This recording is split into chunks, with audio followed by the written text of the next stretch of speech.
Clara clutches a slightly worn, but clean, wool blanket to her chest, the November wind whipping her hair around her face. He's there again, the quiet man, huddled in the sheltered alcove near the library's grand, always locked, bronze-back doors. She's seen him for a few days now, a shadow in the periphery of her commute, and her heart, already burdened by her own quiet struggles, aches a little more each time. Tonight, the air bites with a special kind of malice, promising frost. She hesitates, then walks towards him. He doesn't startle, just watches her approach with eyes that seem too old, or perhaps just too tired, for his indeterminate age. "It's going to be cold tonight," she says, her voice softer than she intends. She offers the blanket. This might help. He looks at the blanket, then at her, a flicker of something unreadable in his gaze before he slowly reaches out and takes it, his fingers brushing hers, calloused but surprisingly gentle. "Thank you," he murmurs, his voice raspy but with an unexpected timbre, a resonance that seems out of place. Clara, a librarian who spends her days in the hushed company of stories, feels an unfamiliar narrative beginning to stir within her, one she can't quite decipher. Before we dive in, let us know where you're watching from in the comments, and if you believe love should feel like freedom, hit that like button and subscribe. He had no idea who she really was, this woman offering unexpected warmth on a cold night, a struggling librarian with overdue bills and a fierce love for the aging building at her back. And she, in turn, knew even less about the man who now wrapped himself in her spare blanket, a man whose silence held more secrets than any forgotten tome on her shelves. And just like that, a stranger with tired eyes and a quiet dignity became a small, unsettling knot in the orderly fabric of Clara's life. Clara Collins lived a life measured in Dewey Decimals and the quiet rustle of turning pages. Her small apartment, a few blocks from the imposing stone edifice of the Oak Haven Public Library, was neat to the point of austerity, not by choice, but by necessity. Her salary as a senior librarian was modest, stretched thin by city rents and the rising cost of everything. She mended her cardigans with careful, almost invisible stitches, and her idea of a treat was a new second-hand paperback, its spine already creased by another reader. The library was her sanctuary, her workplace, and in many ways, her truest home. She loved its particular scent of old paper, lemon polish, and faint, lingering dust. She knew every creak in the floorboards of the fiction aisles, every stubborn window latch in the reading room. It was an old building, grand in its design but showing its age, much like many of its most devoted patrons. The library itself was under a quiet siege. Whispers of funding cuts were perennial, but lately, they'd taken on a more ominous tone. Rumor had it that the building, a prime piece of real estate, was owned by a reclusive, absentee landlord, the descendant of the original benefactor, and that his estate was considering selling. Mr. Henderson, the perpetually flustered head librarian, would often sigh over his lukewarm tea about the uncertainty of it all. One afternoon, Clara overheard him on the phone, his voice tight with frustration. "No, we still haven't had any direct contact with Mr. Pendleton's representatives. Just impersonal letters. It's like trying to reason with a ghost." Later, she saw a small article in the local paper, tucked away in the business section, mentioning the Pendleton holdings and their diverse portfolio, with a brief, speculative line about the future of some of their historic properties. It sent a chill through her. This library wasn't just a property. It was the heart of a small community, a haven for job seekers, latchkey kids, and lonely souls like herself. Despite its worn carpets and the constant battle to keep the heating consistent, Clara felt a profound sense of belonging within its walls, a quiet peace she found nowhere else. The thought of it disappearing felt like a personal loss, a future bereavement she was already starting to mourn. The man with the blanket, she started to think of him as Arthur, though she had no idea if that was his name. It just seemed to suit his quiet watchfulness, began to appear more regularly in the alcove. He never panhandled, never caused a disturbance. He simply existed, a silent fixture against the cold stone. After a few days of seeing him accept her offered blanket without demur, Clara started bringing him a cup of hot coffee from the staff room thermos when she arrived in the mornings. "It's not very good," she'd admit, a small, apologetic smile playing on her lips. "The machine is probably older than I am." He would take the cup, his gaze steady on hers. "Kindness doesn't need to be gourmet," he said one morning, his voice a little stronger now, and she was struck again by its cultured depth, so at odds with his disheveled appearance. His clothes were worn, certainly, but she noticed they weren't truly dirty, more like well-loved garments that had seen too many seasons. His hands, though calloused, were clean. These small details snagged at her, little incongruities that painted a more complex picture than simple destitution. She found herself looking for him, a small part of her day now oriented around these brief, wordless or near-wordless exchanges. She told herself it was simple human decency, the librarian in her wanting to offer a small measure of comfort. But there was something more, a curiosity, an almost imperceptible pull towards the quiet intelligence in his eyes. One blustery afternoon, as she was struggling to maneuver a wobbly cart laden with newly cataloged books, one of the wheels caught in a crack in the linoleum. Books cascaded to the floor. Before she could even sigh in frustration, Arthur was there, emerging silently from his alcove as if summoned. He knelt and began to gather the books with a surprising deftness, his movements economical and sure. "Allow me," he said, stacking them neatly. He even righted the cart, giving the errant wheel a knowing giggle that, to her surprise, seemed to reseat it properly. "They don't make them like they used to," he commented, a ghost of a smile touching his lips as he handed her the last volume, a collection of Keats. "No, they certainly don't," Clara agreed, flustered by his sudden proximity and unexpected help. "Thank you." "Arthur," she ventured, using the name she'd given him in her mind. He didn't correct her. He simply inclined his head. "My pleasure, Clara." Her breath caught. She hadn't told him her name. She wore a small, generic librarian badge, but never one with her name on it. He must have overheard someone. Yes, that was it. Still, a faint blush warmed her cheeks. Their small interactions began to acquire a rhythm. Clara would often save half of her meager sandwich or an apple from her lunch, leaving it on the low stone ledge of the alcove with his morning coffee. Sometimes, when the library was quiet, and he was the only one braving the chill outside, she'd find an excuse to step out for a breath of air. They started to talk, not about anything profound, just observations about the weather, the changing leaves, the occasional stray cat that haunted the library gardens. He spoke little about himself, deflecting personal questions with gentle questions of his own, mostly about books or the library. "This is a remarkable collection of local history," he commented one day, gesturing vaguely towards the West Wing, when she'd mentioned a particularly tedious archiving project. "It is," Clara agreed, though mostly gathering dust. Not many people are interested in the town's founding fathers anymore. Perhaps they just need to be presented in the right way, he mused, his gaze distant, as if seeing something beyond the stone walls. Clara found herself thinking about his words later, a seed of an idea taking root. One afternoon, while tidying the periodicals, Clara's gaze fell upon a discarded newspaper. A headline caught her eye. "Pendleton Foundation announces arts grant. Philanthropic arm of reclusive tycoon continues legacy." There was a small, grainy photo of a stern-looking older man, identified as the late Arthur Pendleton Sr. The name resonated strangely. Arthur.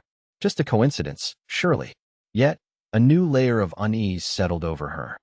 The library's fate felt more precarious than ever, a pawn in the games of wealthy, faceless men.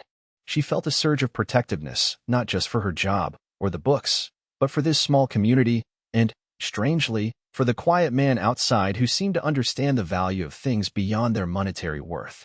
She mentioned the library's uncertain future to Arthur one chilly morning, the words tumbling out in a rush of anxiety. "They're talking about selling the building. Mr. Henderson is beside himself. We all are." Arthur listened intently, his expression unreadable. He didn't offer platitudes, just a quiet, thoughtful silence. "Change is not always an ending, Clara," he said finally, his voice soft. "Sometimes, it's a necessary pruning for new growth." His words, meant to be comforting perhaps, only unsettled her further. What did he know of pruning and growth? A man who seemed to have so little. The official letter arrived on a Tuesday, crisp and impersonal, on heavy cream stationery embossed with Pendleton Holdings. It announced an impending site visit by Mr. Arthur Pendleton III himself, or his representatives, to assess the property for future development considerations. Panic rippled through the library staff. Mrs. Albright, who had manned the children's section for 30 years, was convinced they were going to be turned into luxury condos. Young Tim, the part-time shelver, immediately started looking up jobs on his phone. Clara felt a knot of dread tighten in her stomach. This was it. The end of her quiet world. She found Arthur in his usual spot, the blanket she'd given him folded neatly beside him. He was reading a battered paperback, its cover long gone. She sank onto the cold stone ledge near him, too distraught to care about appearances. "He's coming," she whispered, the words catching in her throat. "The owner. To assess us." Arthur closed his book, his gaze surprisingly gentle. He saw the genuine despair in her eyes, the fear that went beyond losing a job. He saw her love for this place, this sanctuary of stories and quietude. "Clara," he began, then paused, as if weighing his words carefully. Perhaps the assessment will be more favorable than you imagine." He looked at the old library, then back at her. "This building has good bones, and a good heart." His words, so calm, so oddly confident, were like a small, steadying hand on her trembling soul. But they also sparked a tiny, insistent question in the back of her mind. How could he possibly know? The day of the owner's visit dawned gray and depressive. The library staff moved with a hushed, nervous energy. Mr. Henderson had insisted everyone wear their Sunday best, which for Clara meant her least mended cardigan and a skirt she usually saved for rare occasions. She'd even attempted a smear of lipstick, which felt foreign and slightly ridiculous. She kept glancing towards the alcove, but Arthur wasn't there. His absence felt like another bad omen. Perhaps the threat of officialdom had finally scared him off. At precisely 10 o'clock, a sleek black town car, impossibly shiny, whispered to a halt by the main entrance. Two men in severe dark suits emerged, their expressions all business. Then, the back door opened, and a third figure stepped out. Clara, who had been anxiously peering through the front window from behind a display of staff pics, felt her jaw slacken. Her heart seemed to stop, then restart with a painful thud. It was Arthur. But not Arthur. Not the quiet, disheveled man from the alcove. This Arthur was clean-shaven, his once wild gray-streaked hair now neatly cut and tamed. He wore an impeccably tailored charcoal suit, a crisp white shirt, and a muted silk tie. He looked distinguished, powerful, a complete stranger, yet achingly familiar. He was Arthur Pendleton III, the reclusive heir, the owner of her library, the man who held its fate, and hers, in his hands. One of the suits, a lawyer perhaps, began to speak to Mr. Henderson in low, serious tones about evaluating assets and exploring redevelopment options. The words floated around Clara like insidious phantoms. Redevelopment. That was a euphemism for demolition, for condos, for the erasure of everything she held dear. Arthur Pendleton III, her Arthur, scanned the lobby, his gaze sweeping past the fawning, nervous staff. His eyes found Clara. For a moment, something flickered in their depths, recognition, perhaps a hint of apology, a plea for understanding. But Clara couldn't meet his gaze. She felt a confusing storm of emotions, shock, betrayal, a ridiculous urge to cry, and a sharper pang of anger. Had this all been a game? Some sort of perverse social experiment conducted by a bored billionaire? She turned away, busying herself with straightening books that were already perfectly aligned, her hands trembling. She could feel his eyes on her, but she refused to look up. The man who had accepted her coffee and her blanket, who had spoken of kindness and good bones, was a fiction. Or worse, she was the fool in his elaborate charade.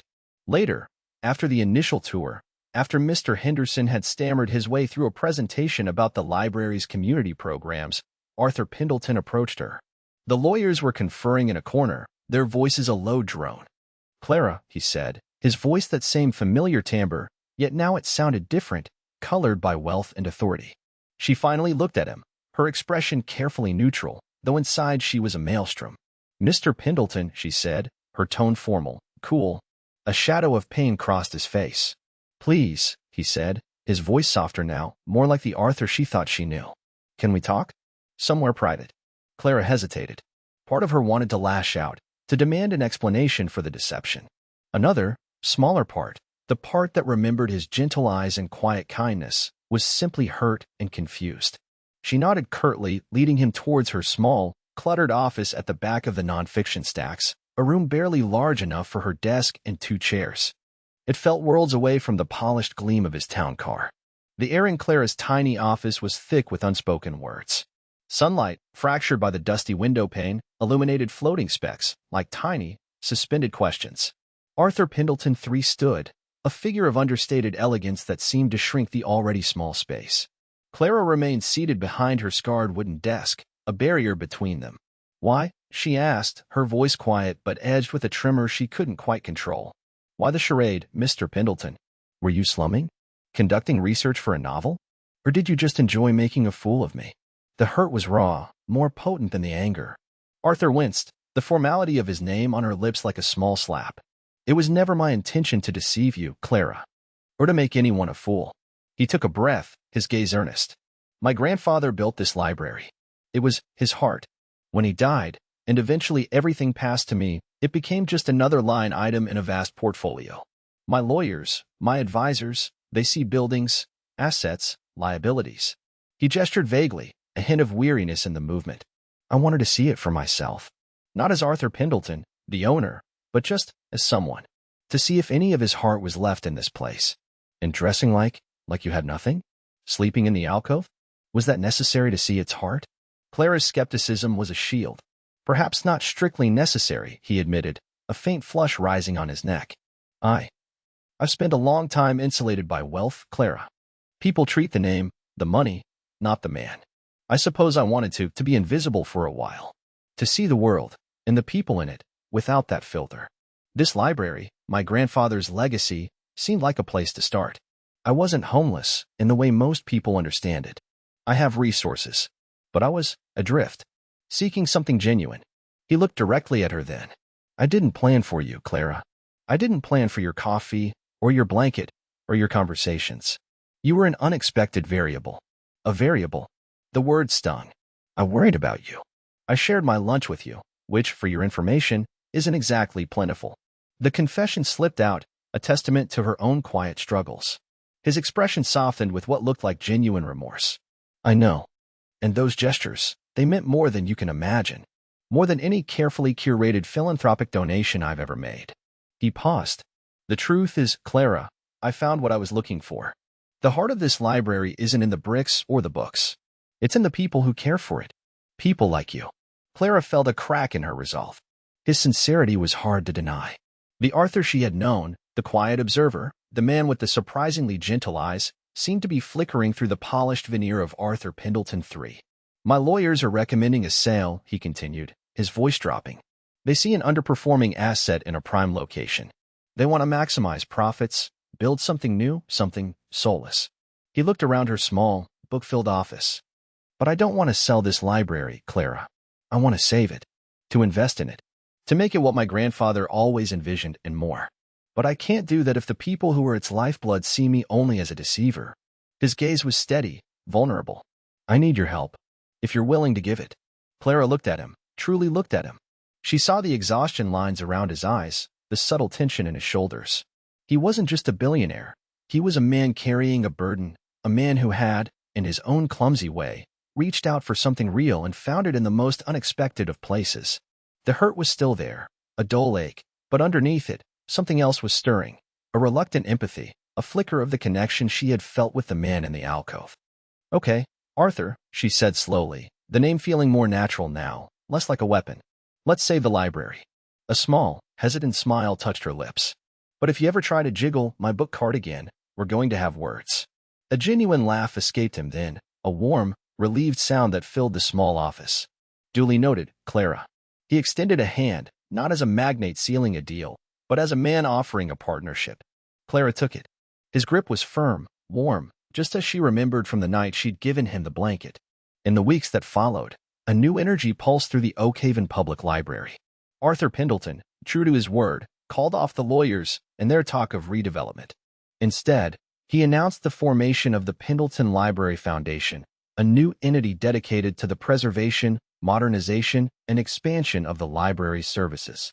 The relief among the staff was palpable, quickly turning into a buzz of excitement as Arthur, with Clara often by his side as an informal consultant and sounding board, began to outline his vision. There were plans for renovations that respected the building's historic character, for new community programs, for an updated digital archive, even for a small cafe in the underused conservatory. Clara found herself in uncharted territory. Her days were still filled with books and patrons, but now they also included meetings with architects, discussions about budgets that made her head spin, and surprisingly easy conversations with Arthur.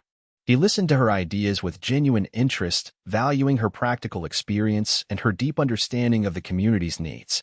The awkwardness of his revelation slowly began to fade, replaced by a comfortable camaraderie and a deepening respect. He was still Arthur, the man with the kind eyes and surprising depth, but now she also saw Arthur Pendleton, the capable, quietly determined man who could make things happen. One morning, she found him in what had been the old, dusty director's office, now cleared out to serve as his temporary base of operations. He was hunched over a set of blueprints, a frown of concentration on his face. Clara held out a steaming mug. "Coffee," she announced. "Staff room special. Drink at your own risk." He looked up, his face breaking into a warm smile that made her heart do a little flip. "Ah, the infamous brew. Thank you, Clara." He took a sip and managed not to wince. "You know," he said, his eyes twinkling. "For someone who curates words with such precision, your coffee-making skills are an adventure." Clara laughed, a light, easy sound. "Some things are beyond even a librarian's ability to improve, Mr. Pendleton." "Arthur, please," he corrected gently, his smile softening. "And I think you improve everything you touch, Clara." They stood there for a moment, the aroma of mediocre coffee and old blueprints mingling in the air, a shared look passing between them. It was a look that spoke of new beginnings, of a future for the library that was brighter than either of them could have imagined, and perhaps, just perhaps, the beginning of a new chapter for themselves as well. A story written not in the grand pronouncements of wealth, but in quiet acts of kindness, shared laughter, and the steady warmth of a connection found in the most unexpected of circumstances. Thanks for watching. If you believe in second chances and real love, give this story a like and subscribe for more.